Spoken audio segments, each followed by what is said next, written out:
ভারত ও পাকিস্তান যখন যুদ্ধ শুরু হবে তার কিছুদিন আগে থেকে নরেন্দ্র মোদী যখন ভারত মানে পাকিস্তানকে হুমকি দিয়ে আসতেছিল, তখন কিন্তু নরেন্দ্র মোদী তার কথায় বারবার একটা কথা বলতেছিল যে ডোনাল্ড ট্রাম্প আমার বন্ধু, আমেরিকা আমাদের বন্ধু রাষ্ট্র, আমেরিকা আমাকে সবভাবে সাহায্য করবে।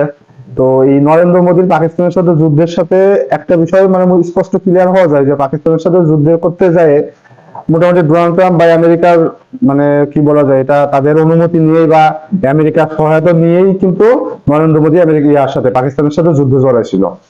তো এই আমেরিকার সাথে যুদ্ধে জড়াইলো, ট্রাম্পই তাকে যুদ্ধে জড়াতে উৎসাহ দিল।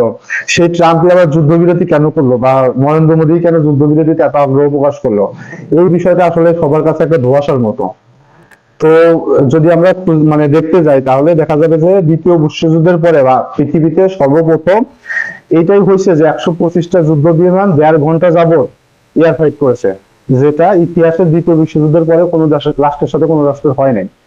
কেন এই যুদ্ধ বিমানের পরে এই অবস্থাটা হলো? এটার মেন উদ্দেশ্য হতেছে ইন্ডিয়ার কাছে আমেরিকা যে রাফাল যুদ্ধ বিমান বিক্রি করছিল, এই রাফাল যুদ্ধ বিমানকে বলা হয় হচ্ছে পৃথিবীর সবচেয়ে আধুনিক যুদ্ধ বিমান, এবং এই যুদ্ধ বিমান পৃথিবীর যে কোনো রাষ্ট্রের যুদ্ধ বিমানের সাথে যুদ্ধ করতে তারা সক্ষম, এবং এই মার্কেটিং এর মাধ্যমে আমেরিকা কিন্তু সর্বোচ্চ বিমান বিক্রি করছে বিভিন্ন দেশের কাছে। তো ইন্ডিয়া যখন এই রাফাল যুদ্ধ বিমান নিয়ে পাকিস্তানের সাথে যুদ্ধে জড়ালো, তখন পাকিস্তানের কাছে কি ছিল? চীনের তৈরি জে জে-10C যে যুদ্ধ বিমানটা ছিল ওইটা ছিল। এখন এই জে-10C যুদ্ধ বিমান দিয়ে পাকিস্তান রাফাল যুদ্ধ বিমানকে যখন ভূপাতিত করতেছিল, তখন আপনারা লক্ষ্য করবেন যে বিশ্বের যে অর্থনীতি, এই অর্থনীতিতে রাফাল যুদ্ধ বিমান তৈরির যে কোম্পানি, তাদের তাদের যে শেয়ার মার্কেটে যে ভ্যালুটা ছিল, তাদের শেয়ার মার্কেটের ভ্যালু 30%-এর বেশি কমে যায়, মানে 30% পড়ে যায় একবার রাফাল যুদ্ধ বিমানে। অপরদিকে চীনের যে জে-10C যুদ্ধ বিমান তৈরির যে কোম্পানি, আপনার শেয়ারের হার 45%-এর উপরে বৃদ্ধি পায়।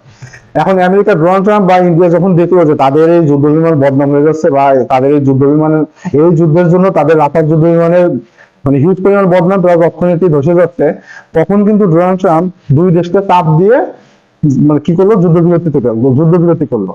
এবং আপনারা অচিরেই দেখবেন যে ইন্ডিয়া বা এই রাফাল যুদ্ধ বিমান এদের এই মানে এদের এই দুর্বলতা কাটিয়ে উঠলে তারা আবার পাকিস্তানের সাথে যুদ্ধে যাওয়ার জন্য চেষ্টা করবে।